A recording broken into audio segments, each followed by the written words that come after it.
नमस्कार दोस्तों।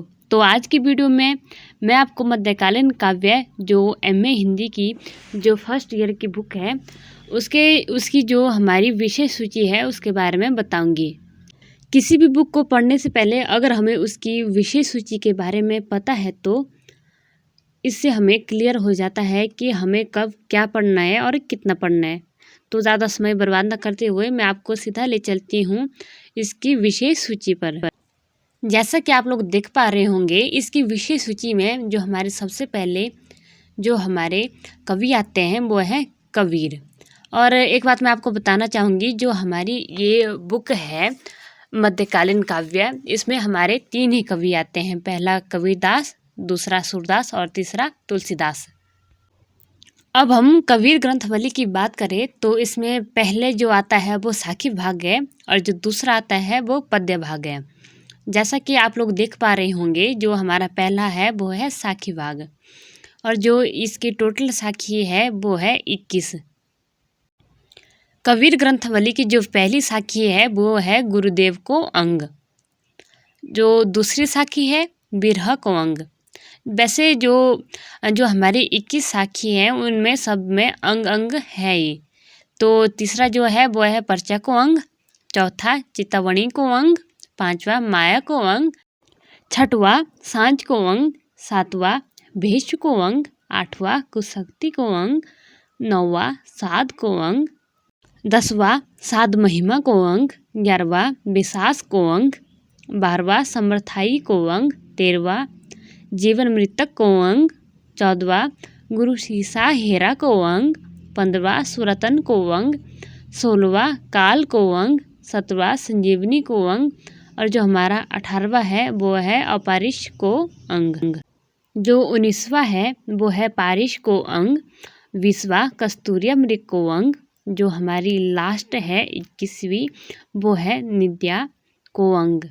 अब अगर हम आगे देखें तो जो हमारे कबीर ग्रंथवली के 2 भाग थे, एक साखी भाग और दूसरा पद्य भाग। और जो पद्य भाग है जो उसका जो पहला है वो है राग गोड़ी और जो दूसरा है वो है राग धनाश्री। दोस्तों, विषय सूची में जो हमारा पहला कवि कबीरदास जी, जो उनकी कबीर ग्रंथवली के साखी भाग और पद्य भाग दोनों कंप्लीट हो गए हैं। तो अगर हम आगे की विषय सूची की बात करें तो कबीरदास जी से संबंधित प्रश्न आते हैं। तो एक नज़र हम प्रश्नों पर भी डाल लेते हैं, क्योंकि एग्ज़ाम के पॉइंट ऑफ व्यू से जो कबीरदास जी हैं वो काफ़ी ज़रूरी है। तो जो हमारा पहला प्रश्न है वो है कबीरदास का जीवन परिचय अपने शब्दों में लिखिए, या अंतः एवं बाह्य साक्ष्य के आधार पर कबीर के जीवन वृत्त पर प्रकाश डालिए। जैसे कि आप लोग यहाँ पर देख सकते हो अथवा लगा है, इसका इट मीन्स कि हमसे एग्ज़ाम में ये भी पूछा जा सकता है कि कबीर का जीवन परिचय अपने शब्दों में लिखिए, या ये भी लिखा जा सकता है कि अंत एवं बाह्य साक्ष्य के आधार पर कबीर के जीवन वृत्त पर प्रकाश डालिए। इनमें से चाहे कोई भी प्रश्न आए तो आंसर सेम ही रहेगा। आगे की बात करें तो कबीरदास का संक्षिप्त परिचय देते हुए उनकी काव्यगत विशेषताओं पर प्रकाश डालिए, या कबीरदास का साहित्यिक परिचय दीजिए। कबीर के समाज चिंतन का उल्लेख कीजिए, या कबीर ने अपने युग के समाज के चिंतन में परिवर्तन लाकर समाज को नई दिशा दी है, इस कथन की समीक्षा कीजिए। या कबीर की सामाजिक विचारधारा को स्पष्ट कीजिए। अगले की बात करूँ तो कबीर की भक्ति भावना पर समुचित प्रकाश डालिए, या कबीर की भक्ति भावना पर एक सारगर्भित निबंध लिखिए, अथवा कबीर की भक्ति पद्धति की विवेचना कीजिए। कबीर की राम संबंधी अवधारणा को स्पष्ट कीजिए, या दशरथ सुत तिहु लोक बखाना राम नाम का मर्म है आना, इस कथन के आलोक में कबीर की राम का स्वरूप स्पष्ट कीजिए।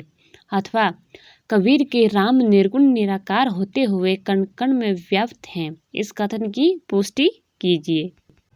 कबीर के दार्शनिक सिद्धांतों की व्याख्या कीजिए, अथवा कबीर के जीवन दर्शन पर विचार करते हुए उनके काव्य की दार्शनिक भूमि स्पष्ट कीजिए।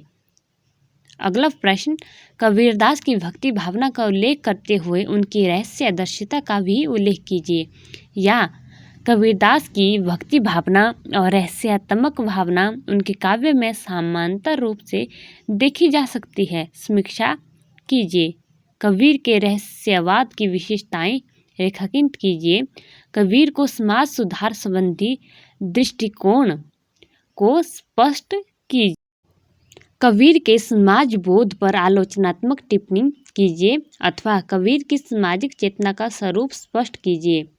जो अगला प्रश्न है वो है कबीर की सौंदर्य भावना का सार रूप में उल्लेख कीजिए अथवा कबीर ने अपने काव्य में स्थूल सौंदर्य के साथ साथ सूक्ष्म सौंदर्य का उल्लेख किया है, सिद्ध कीजिए। कबीर की भाषा में एक सादगी है, उसमें नूतन प्रकाश देने की अद्भुत शक्ति है। इस युक्ति के आधार पर कबीर की भाषा की विशेषताएं स्पष्ट कीजिए। भाषा पर कबीर का जबरदस्त अधिकार था, ये वाणी के डिक्टेटर थे। इस कथन के आलोक में कबीर की काव्य भाषा पर विचार व्यक्त कीजिए अथवा कबीर की भाषा पर तर्क वितर्क युक्त विचार कीजिए। या कबीर की भाषा उनकी और उनकी वाणी की ही भांति किसी संकुचित कटघरे में बंद न होकर मानव मात्र की भाषा थी। इस कथन की सौदाहरण समीक्षा कीजिए, उदाहरण सहित समीक्षा कीजिए। कबीर की उल्टवासियों का आलोचनात्मक विवेचन करते हुए उनका साहित्यिक मूल्यांकन भी कीजिए अथवा कबीर की चमत्कारपूर्ण उल्टवासियाँ रहस्यपूर्ण है, इस युक्ति की सार्थकता स्पष्ट करें। अगला, कबीर के राम पर संक्षिप्त टिप्पणी लिखिए। दशरथ सुत तिहु लोक बखाना, राम नाम का मर्म है आना। इस कथन के आलोक में कबीर के राम का स्वरूप स्पष्ट कीजिए अथवा निर्गुण शब्द भाव स्पष्ट करते हुए कबीर के निर्गुण इष्ट का स्वरूप चित्रित करें। अगला, कबीर का व्यक्तित्व आक्रामक और क्रांतिकारी है, इस कथन की समीक्षा कीजिए। अगला, कबीर की भक्ति में गुरु को अत्यधिक महत्व प्रदान किया गया है, स्पष्ट करें। कबीरदास ने माया के बारे में क्या विचार व्यक्त किए हैं, उदाहरण सहित स्पष्ट करें अथवा कबीर की माया संबंधी अवधारणा स्पष्ट कीजिए। अगला, कबीर और तुलसी के राम का अंतर स्पष्ट करो। अगला, कबीर वैरागी साधु नहीं है, समाजहित में जागरूक संत है, सिद्ध कीजिए। इसके बाद 2 अंक और 1 अंक वाले जो कबीरदास जी से रिलेटेड हैं वो प्रश्न आ जाते हैं और उसके साथ हमारा कबीरदास जी का जो हमारे 3 कवि थे, जैसा कि मैंने आपको पहले ही बताया था, जो मध्यकालीन काव्य वाली जो हमारी MA हिंदी की जो फर्स्ट ईयर की बुक है, जो उसमें हमारे 3 प्रमुख कवि हैं, एक कबीरदास जी, दूसरे सूरदास जी और तीसरे तुलसीदास जी। तो कबीरदास जी इसी के साथ कंप्लीट हो जाते हैं।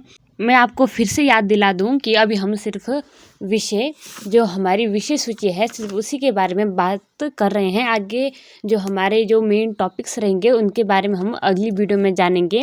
तो जो हमारी अगली वीडियो रहेगी वो सूरदास जी के ऊपर रहेंगी कि उन्होंने कौन सी वो रचनाएं लिखी है, राग सारंग, राग बिलावल जैसे।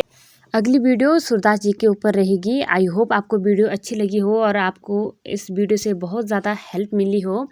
तो आज की वीडियो में बस इतना ही, मिलते हैं अगली वीडियो में सूरदास जी के साथ। तो चैनल को सब्सक्राइब ज़रूर कर लें। धन्यवाद।